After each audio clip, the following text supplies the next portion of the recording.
নমস্কার, আমি জ্যোতিষী প্রদীপ ব্যানার্জি, জীবন দর্পণ অ্যাস্ট্রো।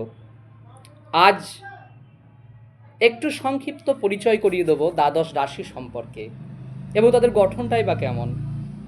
আপনারা জেনে থাকেন আপনার মেষ রাশি, তার গঠন কেমন এবং সেই গঠন অনুপাতেই মানুষের স্বভাব প্রকৃতি নিরূপিত হয়। তাহলে আর কথা না বলে শুরু করি। যে মেষ রাশি, মেষ শব্দের অর্থ হচ্ছে একটি ভেড়া, বৃষ শব্দের অর্থ হচ্ছে একটা ষাঁড়, মিথুন, মিথুন রাশির অর্থ একই আসনে আলিঙ্গনবদ্ধ একটি পুরুষ ও একটি নারী। কর্কট বা কাঁকড়া, সিংহ একটি সিংহ, কন্যা একটি অন্ধকারাচ্ছন্ন নদী, সেই নদীর উপর একটি নৌকা, সেই নৌকায় একটি অবিবাহিত কন্যা যার এক হাতে প্রদীপ ও অন্য হাতে শস্য। তুলা হচ্ছে একজন ব্যক্তি যার হাতে একটা সমতুলা দণ্ড বা দাড়িপাল্লা রয়েছে। বৃশ্চিক বা কাঁকড়া বিছে বা কুয়ো।